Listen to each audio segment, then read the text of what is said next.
closing down his pond. He's finding it a little bit cumbersome to run as he's getting a little bit older, and he and the wife are going to be doing some traveling next year, and wasn't able to ensure that the fish would get properly cared for while they were away. So he decided to surrender the fish, and this one caught my eye. I'm not completely sure if it is a kuman-ru or if it is a kikokuru. I'm kind of leaning towards the kikokuru, but it is a very nice fish. Has a unique pattern on the face. I don't know if I can quite capture that or not here. Very, very nice. It's a good size. I'm not sure exactly the length. I'm putting it at about 18 inches, somewhere in that range. And it has been in a 2-week quarantine tank that I have here. Has gone through salt treatment as well as 2 potassium permanganate treatments. Seems to be doing very, very well. And as many of you who have seen my videos would know, I am partial to the kuman-ru and the black and white fish. And so this one just caught my eye when I saw it. So I was able to get it, and as I said, it's got its quarantine, so I'm going to move it into the indoor pond with the rest of the koi, and I'll certainly keep an eye on it over the next few weeks. I'm going to try and get a measurement of it just very quickly here, and then I'll move it in with the other fish, and then I will follow up with an update in the not too distant future, just to let you know how it is doing. I'm not sure. I believe just based on body shape that it is female, but as I said, I'm not 100% sure at this point. But again, it was more the markings on the face that really caught my eye when I saw it. Very nice fish. So I'm just going to put the camera down for a moment and grab a measure and see if I can get a quick measure up, and I'll be back with you in a moment. So I do apologize for the glare on the water there, but you can see the fish. I hopefully get a reasonable look at it as I move the camera to try and avoid some of the glare from the overhead lighting. I just did a quick measure, and it is just a touch shy of 18 inches. So very nice fish. As I said, I'm going to move it in with the others now, and I will bring an update a bit later on. So I will be back with some more information on this one in the not too distant future.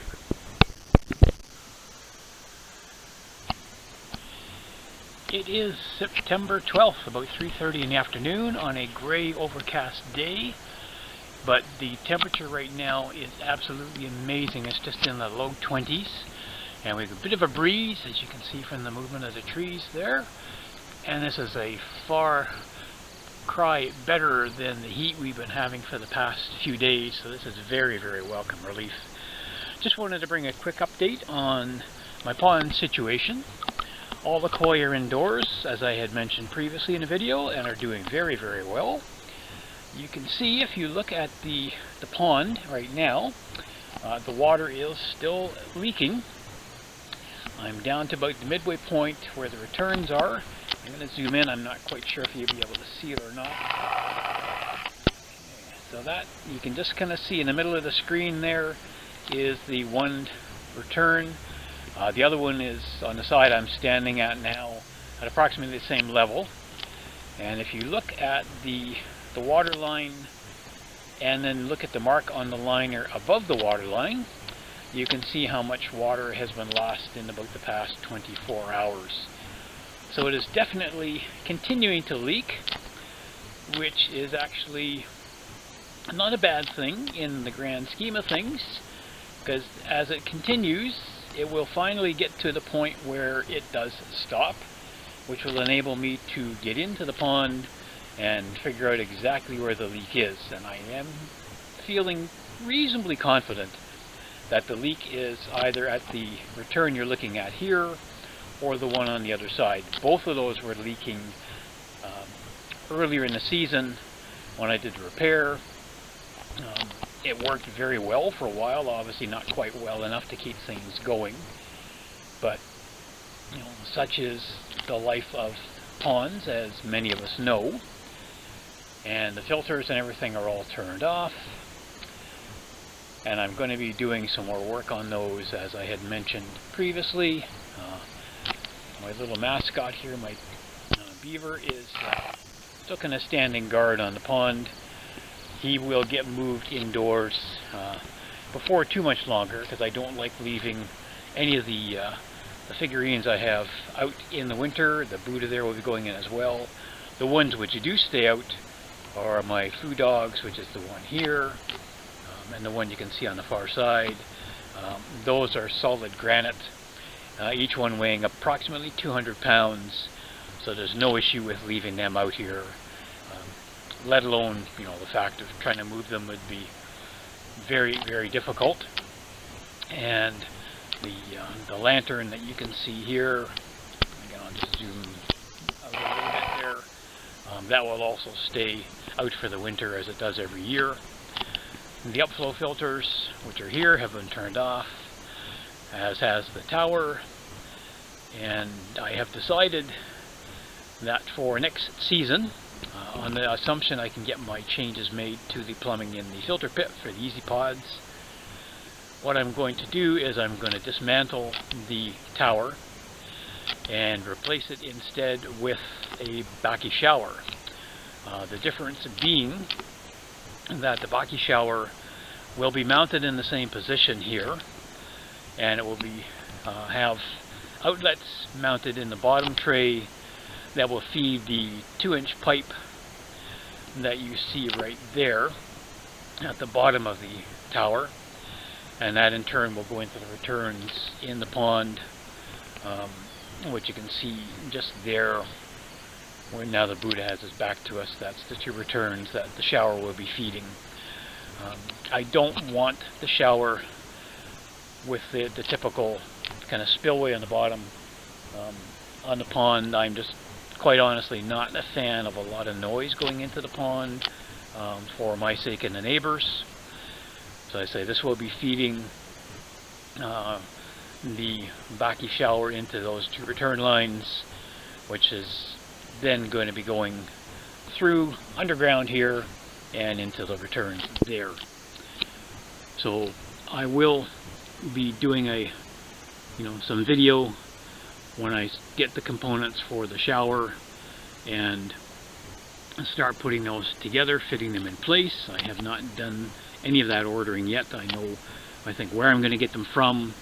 I will ascertain what parts, etc. I need as I'm working on this. No urgency at this point, because as I mentioned, all the koi are inside doing very, very well. So I just wanted to bring you up to date with the situation here for the pond.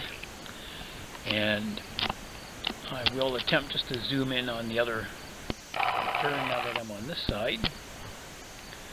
And I'm not sure how well you can just kind of see that again in the center of the screen. That one is a little bit lower down than the one over here under the Buddha. And I suspect either one or both of those are leaking. So I do have a couple of ideas in mind to make some repairs once the water drains down and stops, so I know exactly the level. And again, on the presumption that it is the returns, I'll just pump a little bit of water out of that after the water has stopped and be able to get in there with my waders on and get the repairs made. So that is the ultimate goal. And I just wanted to give a quick update as to how things are going in that regard. And I will be providing some additional information once things get underway. So I guess, as I said, just a quick update here. Out with my girl again. She loves to be out here with me, and I love to have her out here. Keeps me company all the time. She's my absolute sweetheart, and I'm not sure what I would do if I didn't have her here with me. There's nothing like a good back scratch, that's for sure. And she's certainly enjoying this cooler weather as well. So on that note, I'm going to end the video there for now, and we'll provide a bit of an update at a later date. So thank you all for watching. If you have not already done so, please hit the like and subscribe buttons. Please feel free to share this with your friends. And comments, as always, are welcome. And your support is very much appreciated. Thank you again, and happy ponding to all.